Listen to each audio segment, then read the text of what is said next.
Pernah tidak Anda menemui suatu kondisi di sebuah musola, baik itu di mall, working space, atau tempat sholat pada umumnya, di mana hanya ada seorang laki-laki dan seorang perempuan saja di tempat itu untuk menunaikan sholat.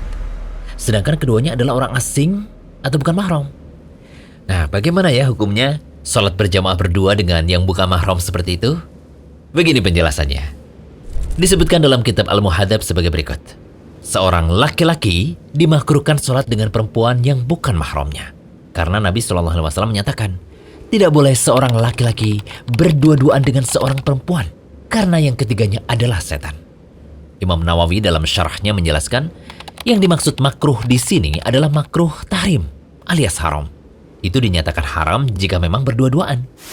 Ulama Syafi'iyah menyatakan bahwa jika seseorang laki-laki mengimami istri atau mahramnya dengan hanya berdua-duaan, seperti itu boleh dan tidak dinyatakan makruh.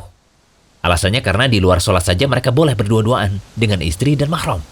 Sedangkan jika yang diimami oleh laki-laki adalah satu wanita yang bukan mahram, maka haram bagi laki-laki dan perempuannya. Adapun jika mengimami banyak wanita, lalu laki-laki yang jadi imam itu seorang diri, maka diperbolehkan menurut jumhur atau kebanyakan ulama. Demikian pula menjadi pendapat ulama Syafi'iyah seperti yang dinyatakan oleh Ar-Rafi'i. Loh, kenapa hal ini diharamkan ya? Perlu diingat bahwa sekalipun dalam kondisi ibadah, kita diperintahkan untuk menghindari segala bentuk fitnah, tak terkecuali fitnah syahwat. Dalam syarah Zadul Mustaqni, Syekh Asy-Shinqiti menjelaskan, apabila seseorang berdua-duaan dengan seorang wanita yang bukan mahram, hukumnya terlarang berdasarkan sabda Nabi SAW. Jangan sampai seorang laki-laki berduaan dengan seorang perempuan. Jika terjadi, maka makhluk ketiganya adalah setan. Hadis riwayat Ahmad dan Tirmidzi. Beliau SAW juga bersabda, jangan sampai seorang lelaki berdua-duaan dengan seorang perempuan, kecuali dia ditemani mahramnya. Hadis riwayat Bukhari dan Muslim. Ketahuilah bahwa ini larangan. Para ulama mengatakan, berdasarkan hal ini, tidak boleh seorang laki-laki mengimami sholat dengan wanita yang bukan mahram secara berdua-duaan. Karena bisa jadi keluar dari tujuan utama, yaitu sholat, menjadi sumber fitnah syahwat.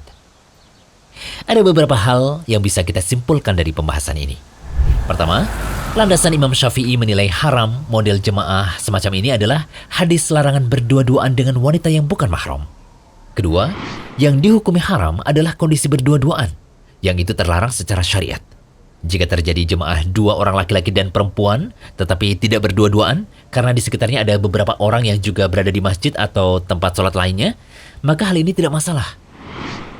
Kemudian yang ketiga, jika seseorang hendak berjamaah dengan wanita, dia bisa kondisikan. Jangan sampai terjadi seperti yang disebutkan dalam pembahasan kali ini. Jika tidak memungkinkan, maka bisa sholat secara bergantian. Semoga pembahasan ini bermanfaat. Jangan lupa kunjungi rumaiso.com. Update setiap hari, insya Allah.